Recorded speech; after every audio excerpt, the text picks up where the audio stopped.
Good morning and welcome to your Partner in Success Radio. I am your host, Denise Griffitts, and this podcast has been bringing you conversations with authors, entrepreneurs, mentors, and business leaders for 18 years now.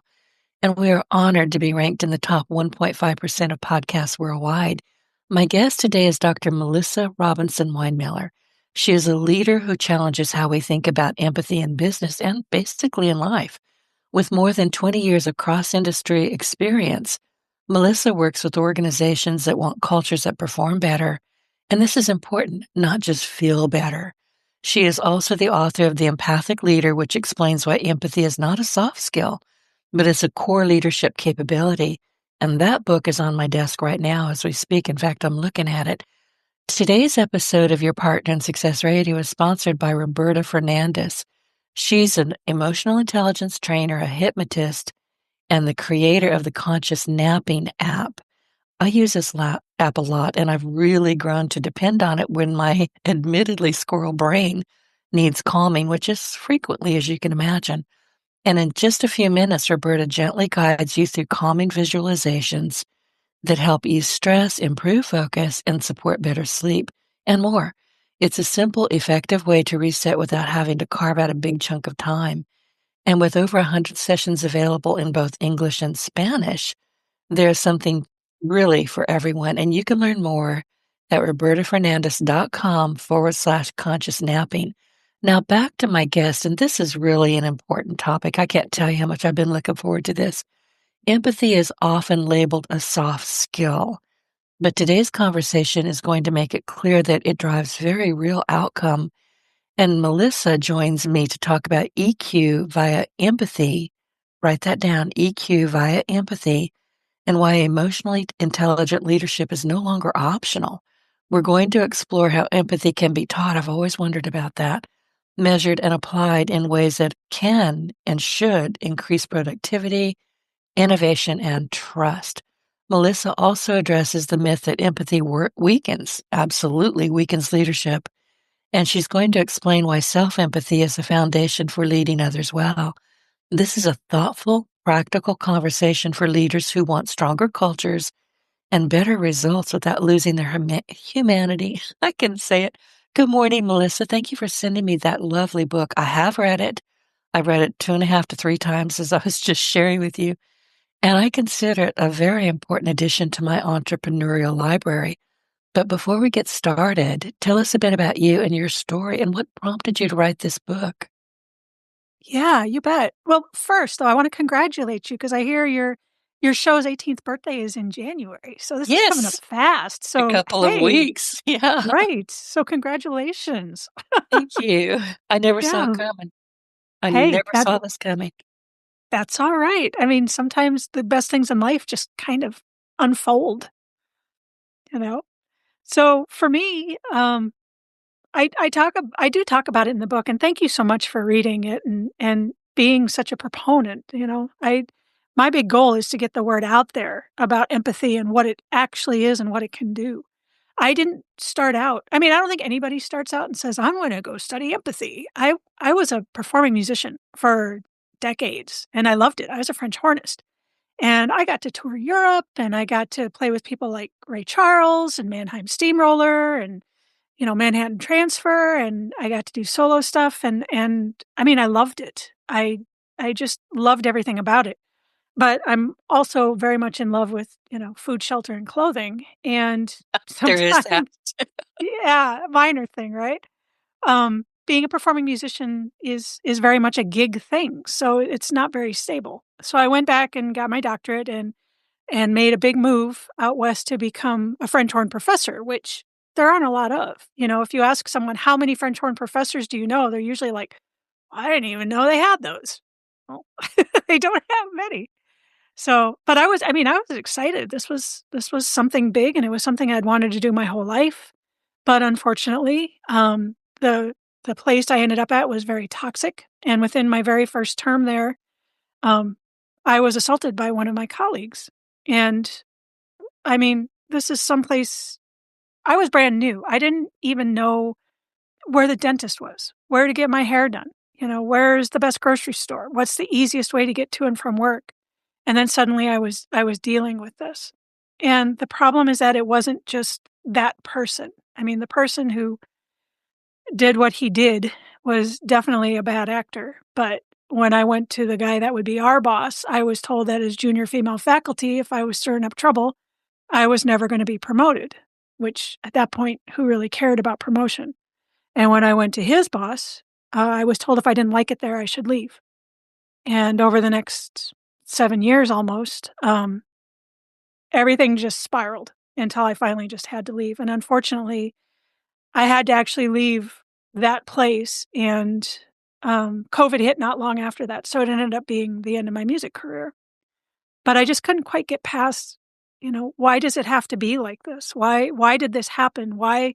Because I went to HR, I went to the union, I went to the ombuds, I went to, like, everybody who would listen without taking it outside of the house, because I still believed I could salvage my career, which, you know, uh, spoiler alert, I couldn't.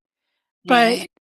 I thought I could, so I kept just trying to climb and talk to people and get someone to understand and hear what I was trying to say, and it just wasn't going to happen, and I couldn't figure it out. I knew something was missing, I knew something wasn't right, and I knew a lot of people dealt with the same thing, and I knew it was something that could be headed off, by those in leadership positions, but I just couldn't quite put my finger on it.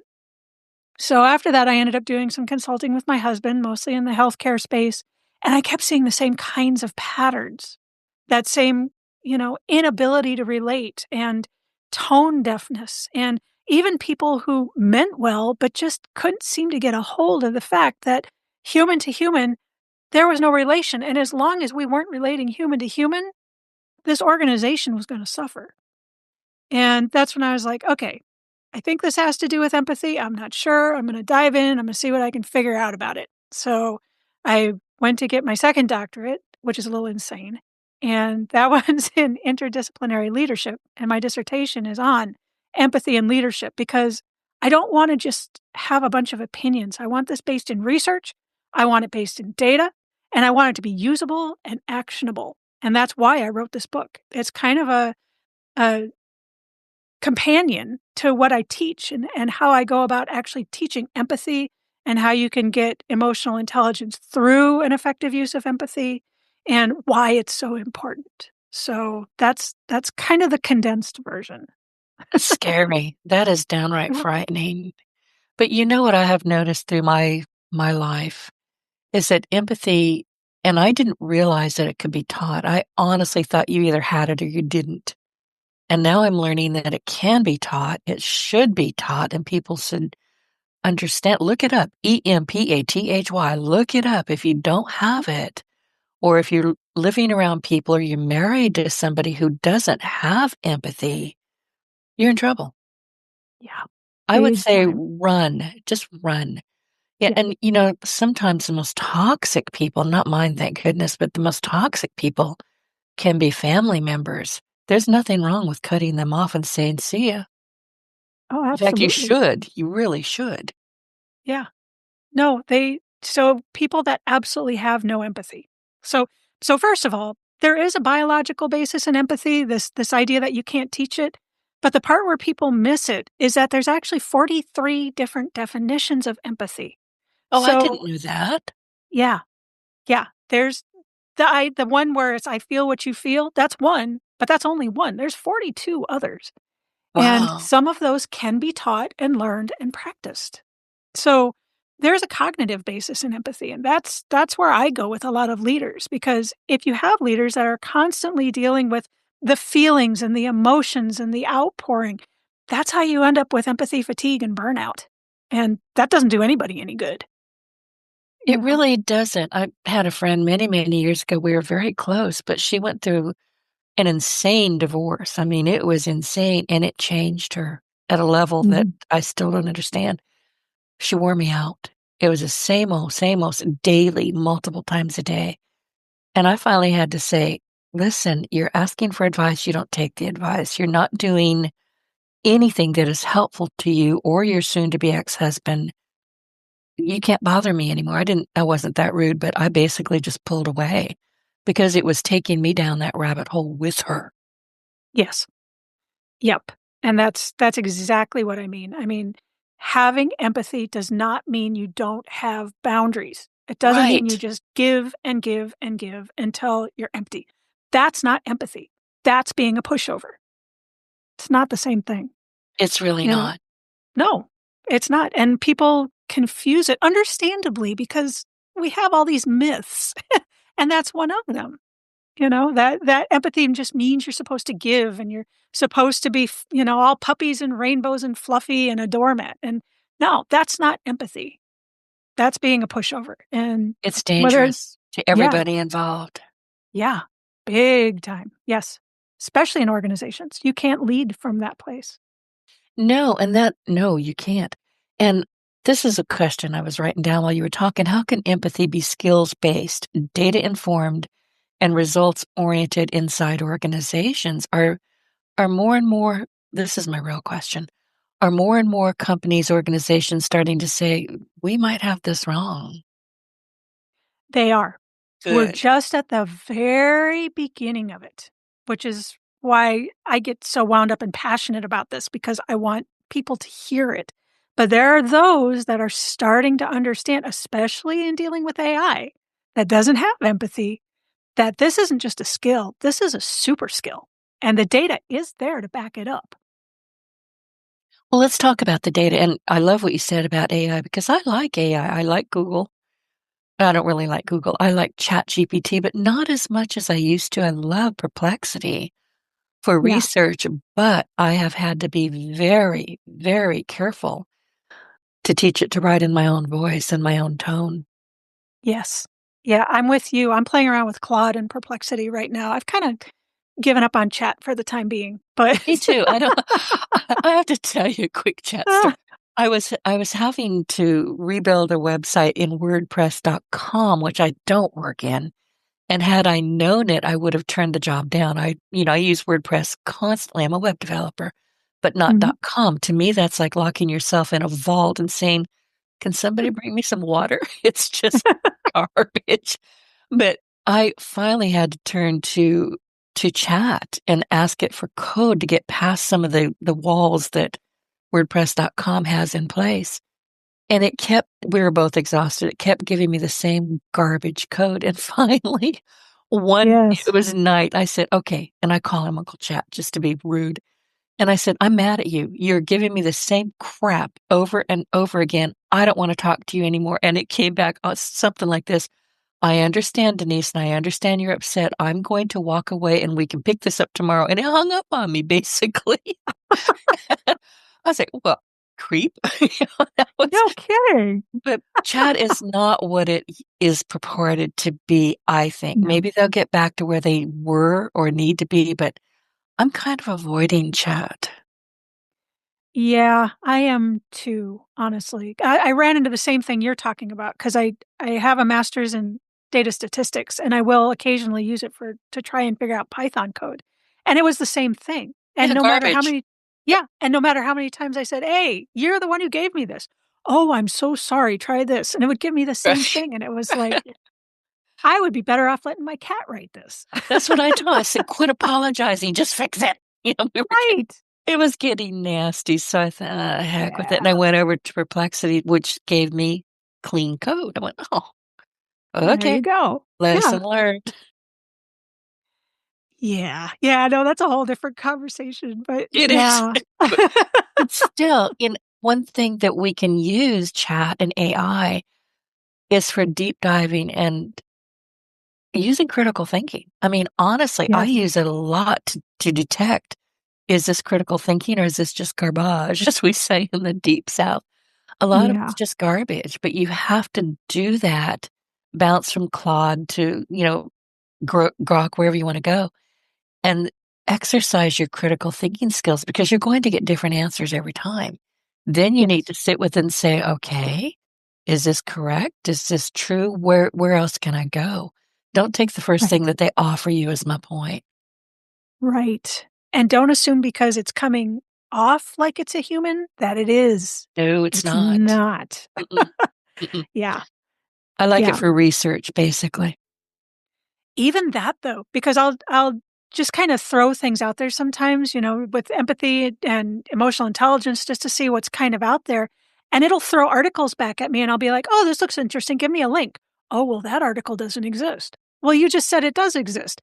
Well, I was mistaken. Let me find you these other 10 articles. So it's like, so you're hallucinating. You're not giving me good Right, answers. right. And now you're taking me around in circles. I would have been better off to just go to the library site and look it up.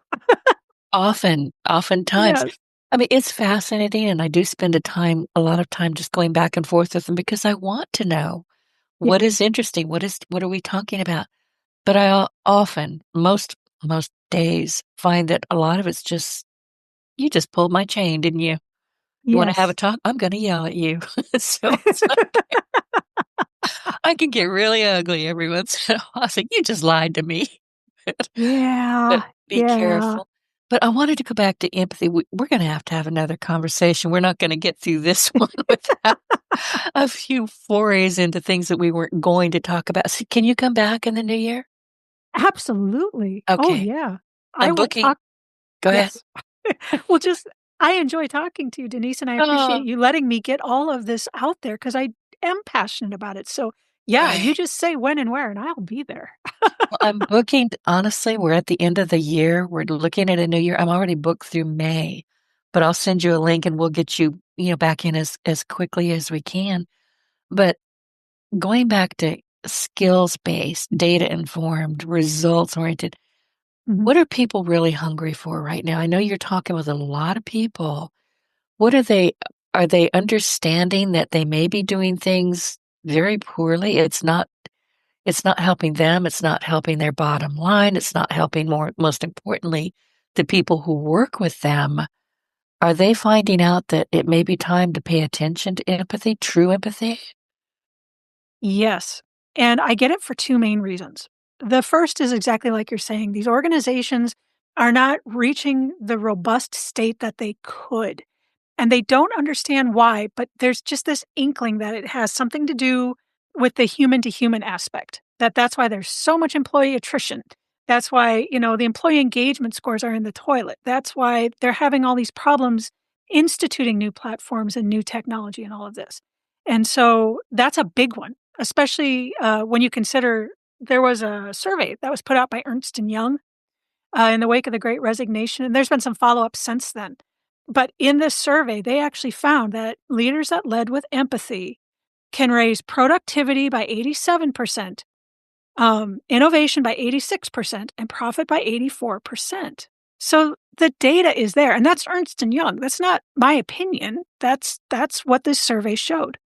The other thing I find is just leaders who want to be able to lead better and they understand that maybe they're the best technicians or they brought in the highest contracts or they're like, these whiz bang technicians, but they don't really know how to lead. And where it's falling apart is that they don't understand how to connect with their people.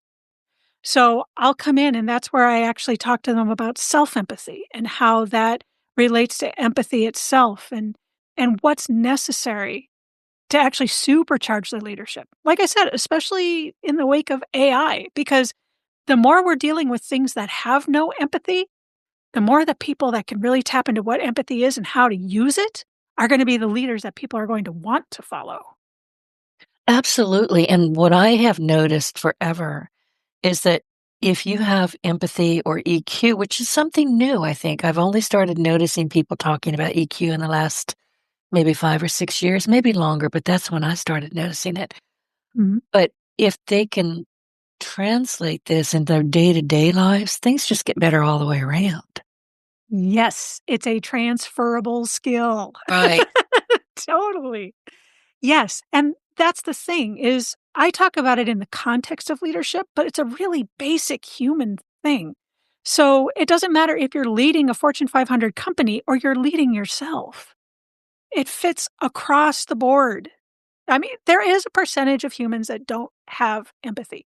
And it's like you were saying in the beginning, they're ones you should avoid Oh, yeah. because they're dark triad. Oh, yeah, You they're going to be in jail if that's, where they need to be yeah. probably. Well, by definition, there's psychopaths, sociopaths, Right. narcissists, and Machiavellians. Yep. So just you're better off to just walk away because they're not going to learn because they don't want to learn. So there is a small subsection that has none, but most people, we have it. We're hardwired for it on a certain basis. And what we aren't hardwired for, we can learn.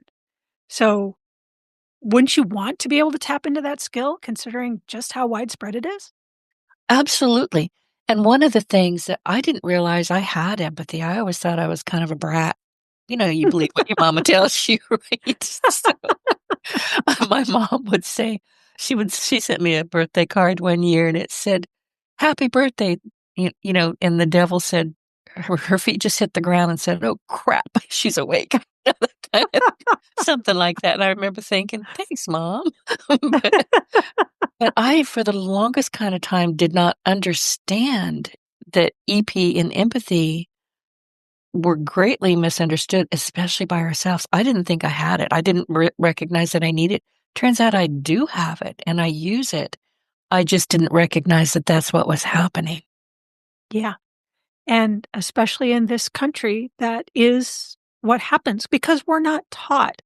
I mean, you can't fault people that don't think they have empathy because they haven't been taught what it is and how it works and how to use it. Other countries do actually incorporate it, understanding empathy and how to use it socially into their schools. I mean, some of the Norse countries like Denmark, they'll start teaching this as part of what they call social emotional learning. Now, we've taken that term and really twisted it in this country. So what I'm talking about is something different, but they start these kids as young as 6, it goes all the way to 16, and amazingly, these are the countries that every single year are in the top 5 and 10 of Gallup's happiest nations. Now, I can't Isn't say Japan the same way? Aren't they teaching those very young children yes, empathy and care? yes, That's yes, what I they are. thought. Mhm. You know why Yep. I figured out why I didn't recognize that I had empathy because I am a highly committed introvert. I'm not shy, and I don't have a single filter that I've ever come across, but I need to be left alone. There's a note on my front door that says, "If you weren't invited or I'm expecting you, don't knock or ring." You know who does knock or ring? Politicians. They don't, and they'll look me right in the eye when they're doing it. But because I have such strong boundaries and they are strong and I enforce the heck out of them and I don't play well with others, I really thought that empathy was something that might have missed me. I was wrong. Yeah. Yeah, and you're not the only one who thinks that. I mean, because empathy isn't about feeling. It isn't this big, warm, fluffy thing. Of all the 43 kinds of empathy, what they deal with is understanding other people through perspective taking. So I would guess that as an introvert, because you're a thinker and critical thinking is important to you, you're Mhm. probably just as good or better at that perspective taking because you take the me and the I out of the equation. That's a good point. I'm going to have to sit with that for a while. I mean, it's been a while since I finally decided I wasn't just a mean witch and, you know, Oh my goodness. well, I kinda can be, but Oh, I I choose my moments, but it just I finally figured out that because I have those boundaries and "no," as I've told you before, is my favorite word, I use it a lot, that, boundaries are important, and to have boundaries, you need to have empathy for yourself. yes, precisely. And having empathy does not mean you don't have boundaries. And in Right. fact, I would argue you have to have stronger boundaries because if you're going to have the courage to be able to try and see things through the other people's eyes, through their point of view, and try to understand things outside of yourself, you need to have a very strong sense of self and say, this is where I end and this is where you begin, and never the twain shall meet. Right. You know what bothers me, and I see this a lot, and I know you do too, media and pop psychology, they Oh, oversimplify empathy as a vague, soft skill. I hate that term. yes. I use human skills, people skills, I don't like soft skill. But they're ignoring its cognitive versus affective components. Let's talk about that. I think we can go deep into that. Yeah, absolutely. So specifically, that comes from what's called it's a neurological thing, and they call it the dual root model of empathy. And it's the idea that there's two different kinds. There's affective or emotional empathy, which is I feel what you feel, and it's quick, it's fast, you catch it, immediately. It's like when you walk in a room and you go, "Oh, there's something going on here." Or, you're in a restaurant and someone gets engaged and the whole room is like, "Yay!" It's that emotional contagion, because that's what it is. It's contagious, just like a virus, and you pick it up. And that's emotional empathy. But the flip side of that is cognitive empathy. And that's the one that can actually be learned and practiced. And that's the logical side of empathy, where you logically understand the perspective of the other person, but you don't necessarily feel anything. And this becomes really important, especially as a leader, because you have to be able to stop and think, what is this going to do to large groups of people? How is this going to affect the overall organization? You know? And it's the part that gets left out, that there is this cognitive component, and it's slower, it's more iterative, you'll go over it over and over and over again. It hits the brain in a completely different place than emotional empathy, but it's just as important. You got to have, well, in my opinion, you have to have all three. You have to have emotional empathy, cognitive empathy, and self-empathy to actually effectively be able to use this. But yeah, we don't even think about the logical component, and that's a big loss. Why do we need I think we need to start with self-empathy and understand that you either have it or you don't, or you're really paying attention to yourself and not wallowing in sympathy, Ooh, self-sympathy all the time. I see that yeah, too much. People, I'm just, everything's so bad. Why? It gets me. yeah, I'll hear people, I'm having a really bad day, and I'm logical and mean.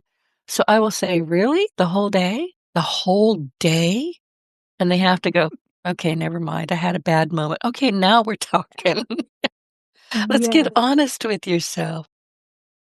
Yes, absolutely. And this is like we were talking about earlier too, about the difference between being nice and being kind. Because nice is a social construct, right? It's like manners. It's what we do in society to be able to just, slide through. And usually it's things that we do to make ourselves comfortable. And we know it's a societal construct because it's different between cultures. What's nice in Western culture may not be nice in Asian culture. Kindness is where you actually legitimately have an inner feeling that you wanna do better for yourself, you wanna be able to be compassionate to the people around you, and it's not always very nice. Empathy isn't always very nice, but it is always kind. Expand on that, because I think that's important. So, going back to what we were talking about with self-empathy, right? And okay, so self-empathy, let's define it here real quick first, just because I'm gonna go right down a rabbit hole if I'm not careful. Self-empathy, a lot of people, will work hard. They'll push themselves. They're very ambitious, or they're very driven, or just the opposite. They can be very hard on themselves. I'm a loser. I'm stupid. I can't do this. But they'll do it in a way that they wouldn't do to other people, and it's because they're losing that perspective up with themselves. Empathy is about perspective taking. We lose that perspective with ourselves. If you can't have empathy, you can't have compassion. Compassion is the active, it's the action part of empathy. Empathy is what you feel, compassion is what you do. When we're talking about kindness, that's when we're talking about compassion. That action may not always be nice, like in the case of performance evaluations for employees, right? The nice thing to do is to say, everything is wonderful and you've done great and we have a superstar team. The kind thing to do is going to be honest and say, you're not really living up to your full potential. And because of that, we're not doing as well as we could, and you're not doing as well as you could. And maybe this isn't the best fit for you, but I don't want you to leave because I'm throwing you out. I want you to leave because I want you to find the place that is the best fit for you. Not especially nice, extremely kind. And sometimes that's the best thing to happen, because if you are somewhere where deep down you are not reaching your potential, you just clocking in, clocking out, doing what you have to, that doesn't feel good. No, It's not no, it kind, doesn't. not even close to kind. And not kind to yourself either. That's exactly right. I was reading in your book that I think it was 1995, there was a book titled Emotional Intelligence: Why It Can Matter More Than IQ. And Mhm. I think that's when I'm not sure that all that many people started paying attention to it in 1995, but in the last decade at least, they're paying more attention. Why do you think that is? Because I think we're figuring out with more tech and more big data and more layers of these kinds of things, that that human to human factor is the thing that makes organizations run. It doesn't matter how much of these organizations are tech or production or machines, all organizations are people. I think the thing that really made people wake up was first the pandemic, because we had to treat each other with empathy if we were going to be able to survive this. But then the stuff that came after, the great resignation. Why is everybody leaving? What's the deal? Why is everybody unhappy? Well, it's because they weren't actually using empathy to understand what their employees needed or what they wanted or how these organizations could work best. And it can be small. It can be, how can we make our teams work best? How can we make this small team work better? And it can go as big as the entire organization. What is it that my people need to be able to do the best they can so that we can all achieve? And I think people are starting to actually wake up to this idea that AI isn't going to do it. All of the data we're looking at isn't gonna do it. It's gonna have to be on a human to human basis because at the end of the day, that's what organizations are made out of, human beings. Exactly. And one of my favorite chapters in the book, I've got a sticky notes all over it, chapter 8, the single greatest skill for EQ via empathy is communication, communication, communication. And I love that because communication it is a skill Yep. and it can also be taught and learned, but you have to be willing. Yes. Yes. And you just nailed it because that's any skill. If you are not willing to learn, you cannot delegate it. You are not gonna magically absorb it. It's not going to suddenly, sprinkle down like fairy dust. You've got to want to learn it, which means you've got to be invested enough to put in the work. What do people, when they finally realize, if they do, that they need to learn these skills, and they are skills, they are learnable skills. What what are you finding that do they say, "Oh, shit," or do they say, "Oh, I didn't know I could be taught this. Let's go." Yes, that's a big one, the whole, "Well, empathy isn't teachable." Well, yeah, it is. Not all of it, but yeah, it is. So, once they figure Meaning out you that can they learn to recognize what it is, at the very least, right? uh, yeah, but you can actually learn the skills, like, for cognitive empathy to Okay, be go. able to take that perspective. Yeah. So, emotional empathy, yes, you're hardwired with it. You can learn to hone it, you can learn to understand it, you can learn to do it better, but most of us, there is a component that we're born with.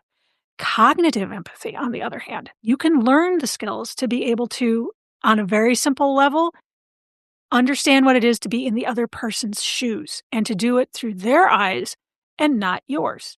So that you can say, "Oh, I really do understand what that is. I understand what the implications are for you. I understand what the ramifications are."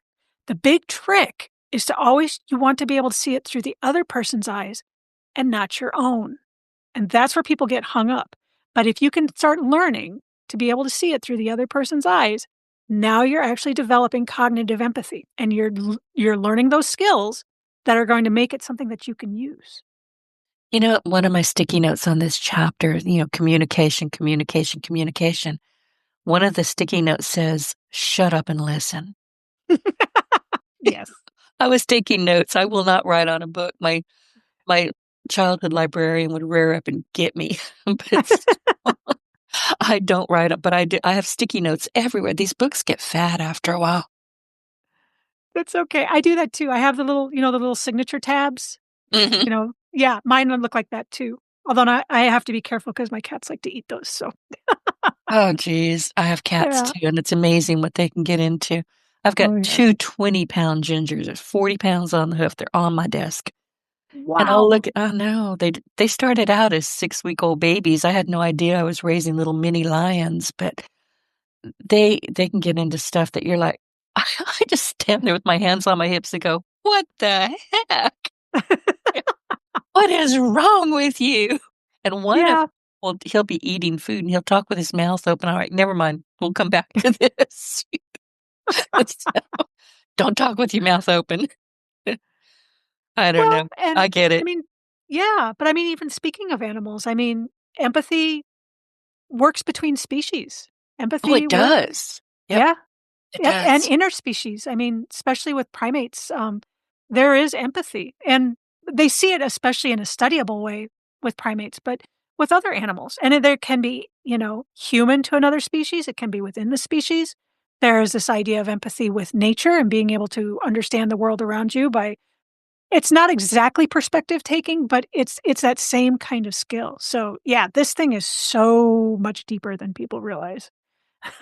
It really is, and, yeah, I'll be honest with you, I don't understand people who say, "I don't like pets." Well, there's something wrong with you. I'm just gonna tell you straight out. You're not right. So, I don't even try to empathize with them. I'm like, "Okay," and off I go. Yeah, Well, you don't wanna have empathy with everybody, I think. no. Well, you don't wanna have emotional empathy with That's everybody. what I meant, sorry. Yeah. Yeah. Oh, no, no, it's okay. I mean, I know this is a new thing for most people, and it's kind of a brain bender to be like, "Huh, I never thought of it like that." So, yeah. No, I agree. I mean, I think you have to be very, very careful with the emotional empathy side of things because it can really there's such a thing as empathy fatigue. It's real, They see it in healthcare all the time. You have to be able to have those boundaries. But cognitive empathy and being able to see through another person's point of view can really save you in a lot of ways because you're like, "Oh, that's why they're acting like that.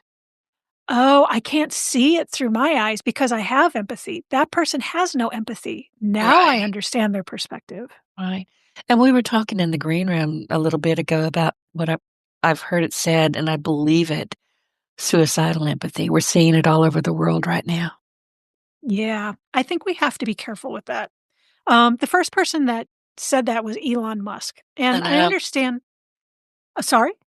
I said, "I know." I read it when Yeah, when he said it, and I went, yeah, "That's it. That's" yeah. and I agree with him. I think he's right. I think he's right in what he's saying, but I think he's wrong in putting the word empathy on it. Because we're not when you do because he's talking about allowing huge migrations of people in, especially illegally. And that the idea is that you're just so heartfelt and open and, "Oh, we want you and we wanna help you," and all.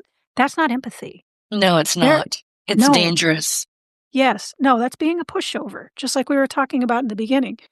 Empathy has boundaries. It has to have boundaries. That doesn't have any boundaries. So that's precisely where nice and kind are two different things. Nice is saying, "Oh, sure, come on in." Kind is saying, "No, this is not what's going to work best for our people. I need to think of them first." Right. So, Hopefully, we'll get it sorted out, but I wanted to ask you too, Melissa, we're talking about, when empathy is dismissed as inefficient in high-stakes environments, business, I'm thinking, despite boosting trust, collaboration, and results, how are leaders missing this part? It seems critical. I think they think of it as inefficient because it's a skill they're not used to using, you That makes know? sense.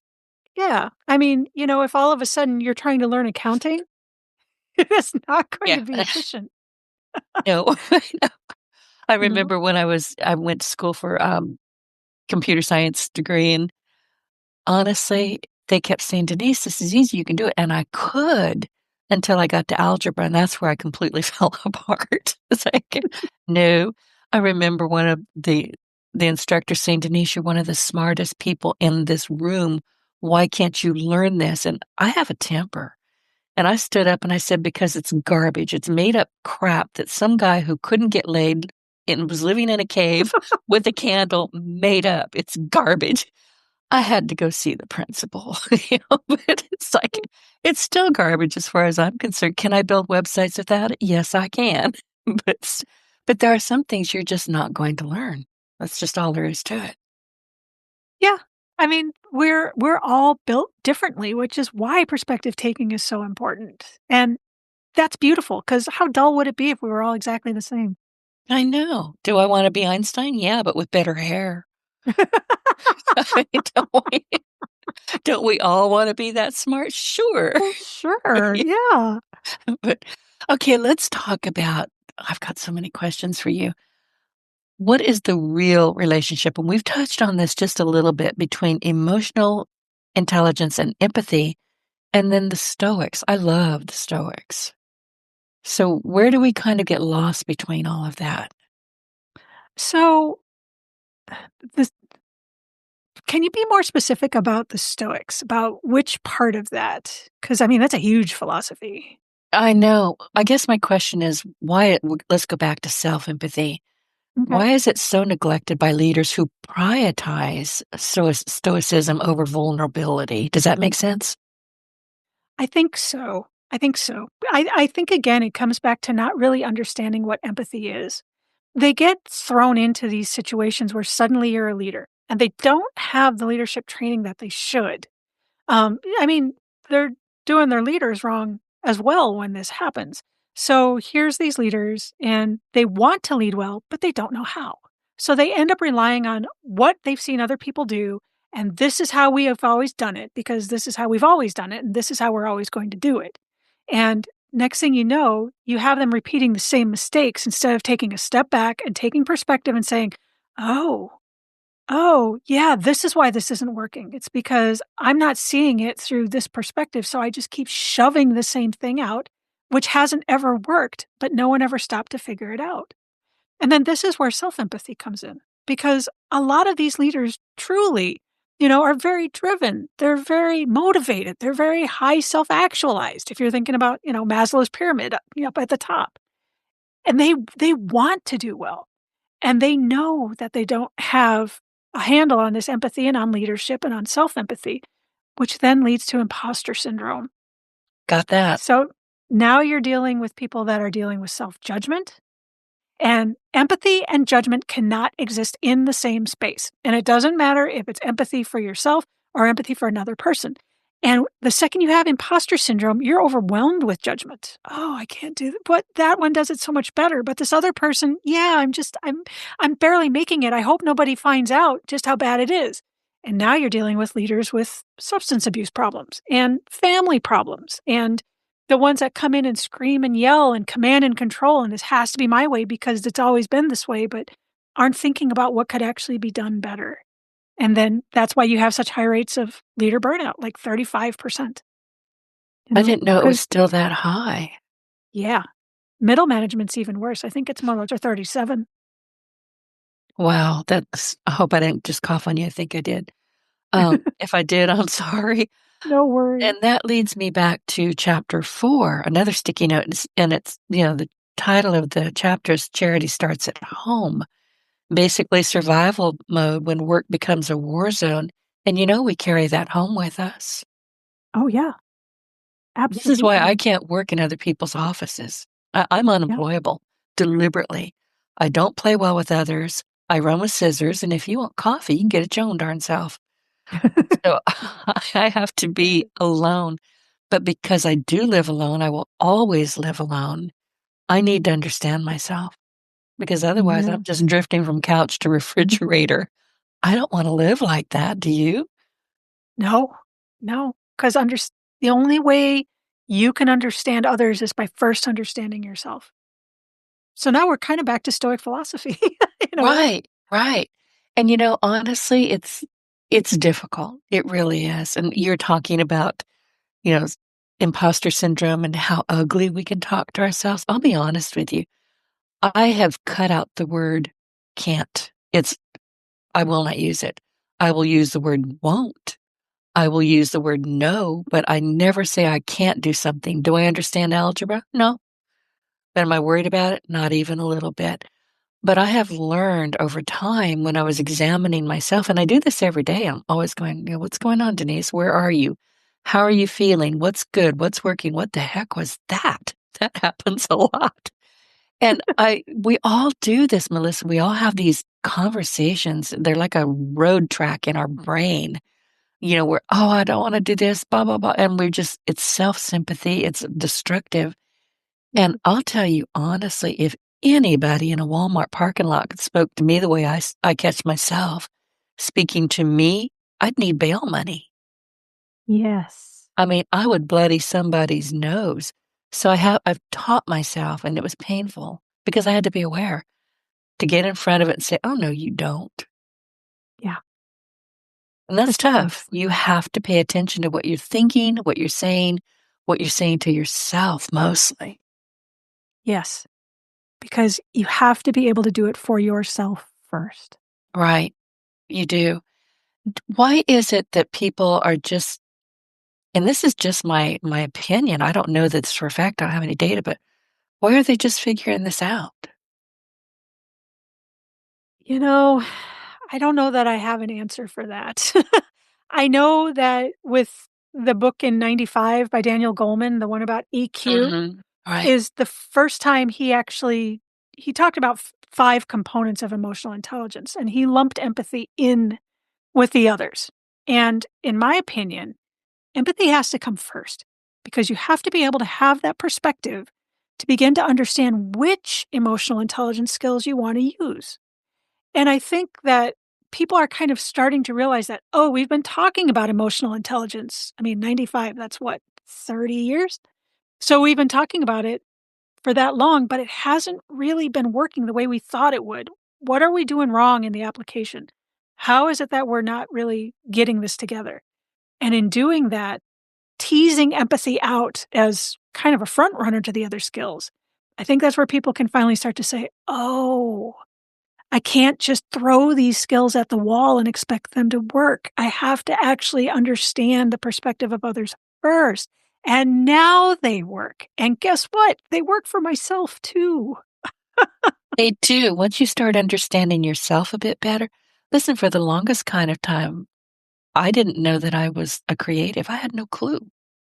I'm an A-type personality.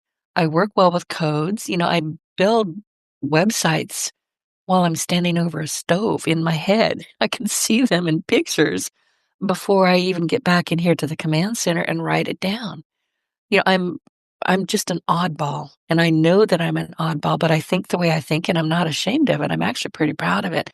But for the longest kind of time, I had no idea that I was a total creative. And once that was pointed out to me, I went, "What? What are you talking about?" So I went and did a deep dive, and I'll be darned, I did not know. So my question here is, what don't we know about ourselves? Everything. That's the thing is the more you start digging into it, the more this thread leads to that thread and other threads. And, the beautiful part, because I heard you say, I'm an oddball, but you're not. You are who you are. And I that's not know. odd for you. No, I was Just being like, sarcastic. yeah, yeah. But I mean, same with me. I mean, I'm a weird musician with that kind of looks like a leprechaun that also studies empathy. It's weird. But for me, that's absolutely right, but it meant actually scraping the surface every single day and going, "Yeah, this is really me. No, this is the constraint society's put on me. I don't wanna be that person. I wanna be this person." And it Right. takes digging in just a little bit And every single acceptance. day. You have to say, Yes. "Well, that's cool." Or, my favorite is, "Good girl, Denise." And then off I go. Yeah, Okay. yeah, I accept exactly. me. I'm always, am I work in progress? Oh, you bet. But I accept who I am and what I've grown up to be, and I'm quite pleased with myself right now. Yeah, me too, finally. Yeah. It took it would have come a lot quicker if I would have said, "I don't really care what society thinks. I'm going to be what I want," and, I mean, within reason, I'm not gonna you don't wanna do the things that are gonna destroy society either, but on the other hand, we have freedom to be who we are and think what we want and not be in lockstep and use our critical thinking skills, and, you know, I think the more people hook into that and start actually doing that, the more we're gonna be able to understand ourselves, which means the more we're gonna be able to understand others, which a rising tide raises all ships. Exactly. Now I've opened up to chapter 9 because we were talking about middle management a little bit ago. And you started out saying it's a culture of fear where empathy goes to die. I think we really need to talk about that. Yeah. Yeah. So the thing about culture that people don't understand is that you're building it whether you think you're building it or not. So if you're that person that's a leader, I mean, I was a musician for a long time. So, being on stage was part of what I did. And what these leaders don't understand is you are always on stage. Someone is always watching. So if you're going to lead from a place of fear and imposter syndrome, that's the culture you're building. Whether you realize it or not, your culture is being built. So you create these toxic workplaces without even knowing it. And pretty soon, empathy has to go there to die because as an employee, especially as a middle manager, I can't keep putting out empathy and trying to do better. I can for my people. I can try to control my microcosm, but as far as the organization as a whole, I cannot keep trying to take the perspective of this, knowing full well I'm just going to keep getting beaten down. No wonder they're leaving. Yeah. Now, when you were talking about the Great Reset or what was it? The Great Oh, the great. Resignation. Yeah. If I hope I'm not mistaken, but wasn't that when after COVID people started saying, "Okay, it's time to come back to the offices," and people said, "No, I don't wanna." Is that about right? That was a big part of it. I mean, Mhm. it wasn't just return to office. That was a big chunk of it, yes. But it was also that I think that during COVID, a lot of these organizations had to show empathy. We understand now you're dealing with your kids. We understand you're dealing with this sickness that, in the beginning, we didn't know if it was going to kill everybody, especially those in healthcare. We understand that all of a sudden now everybody is in your house 24/7. And they actually used empathy to be able to take the perspective of others so that we could weather, this pandemic. Well, all of a sudden, everybody said, okay, pandemic's done. And they're like, okay, we're going back to business as usual and back to just not really caring about your perspective. And people were like, whoa, whoa, whoa, whoa. Wait a second. We just saw that you can do it. You are capable. You're choosing not to. So I'm going to go find somewhere else that actually is going to think of me like a human being and not like a cog. And a lot of people just said, "No, I'm going to start my own business. Heck with you." Exactly. And I like that part. It's like, Yep. entrepreneurs are really the backbone of this country. Yes. And always have been, whether we They recognize it as such or not. absolutely. So what part of the book I have to ask you, was there any chapter in this book where you had to sit down and go, "I don't know if I can actually write this?" Well, I mean, from a personal level, um, the intro to each chapter where I actually talk about my story, I wrestled with that a lot because I don't want to put it out there just as something that's gratuitous. Because I mean, it's something I was quiet about for over 10 years. But I decided that I think it's important for people to see the damage that a lack of empathy can do and the waste of human capital and just how stupid it is. So that actually I mean, right up to the day I published the book, I was like, "Well, I could not publish it. I could not I can suck it back in. I can keep the genie in the bottle." The other thing I was concerned about was actually digging into some of the science and that there are all these different kinds of empathy and, there are these ways of actually learning it. Because I knew there would be pushback, and there has been. "Well, that's not what empathy is." "Well, yeah, that's what the research says it is." "Well, how do you know?" "Because that's the research, because that's what we've been studying since 1901, because that's what's actually there." So, yeah, I think those were the 2 things that I really had to kinda take a pause on. I remember reading, and I just went back to the sticky note. You start with, "I wonder how many readers can see themselves in parts of my story and think, 'Yeah, I remember feeling just like that.'" And I did. I use index cards for everything. I love index cards. And that question had me writing out 2 separate index cards. See, and that just Things makes that me I'd so never even happy. thought of. Yeah, yeah. See, that makes me so happy because that means that you took it seriously and you were like, "Well, yeah, what if? How about?" And that's what I want. I want to spark these conversations, even the conversations with ourselves. I'm looking at the cards now, and the first thing I wrote down, and this was I had hired a business coach many, many years ago. I had no idea what I was getting into, and a couple times I thought she was gonna fire me. I wouldn't have blamed her. But I I was complaining about something, let's just call it what it was. I was whining about something, and she got very quiet, and I went, "Oh, she's done. She's gonna tell me, 'Denise, let's not.'" not do this anymore. You're fired. And she was very, very quiet. And I was in a bit of a panic because I knew I was whining. And she said in this very small, quiet, measured tone, Denise, what are you tolerating? That changed my world. So that's the first Yeah. thing I wrote down.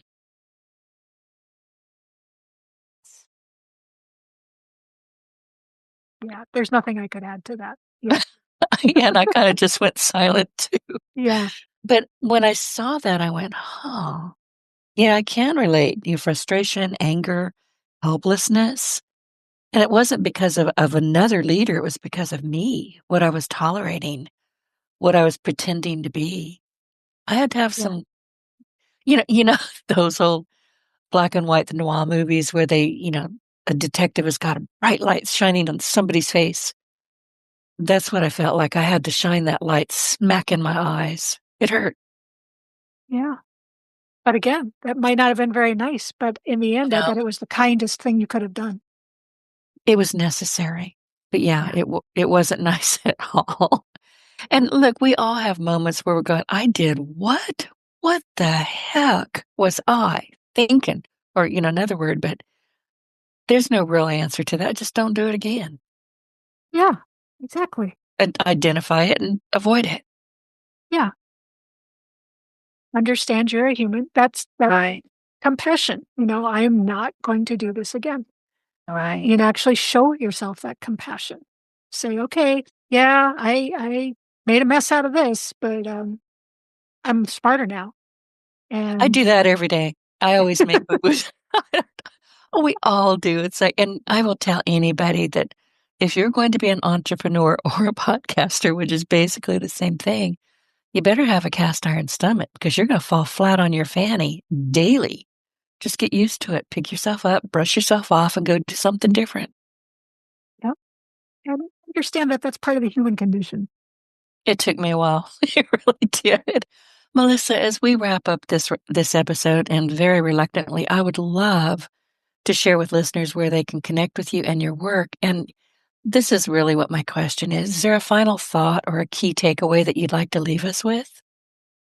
Sure. Yeah. So, if I could direct listeners to one place, it would be to my TEDx talk. It's only been out about 6 weeks now, but we've got 60,000 views because people are hearing this message and they're spreading it. So there's that. There's my website, which is EQ via empathy.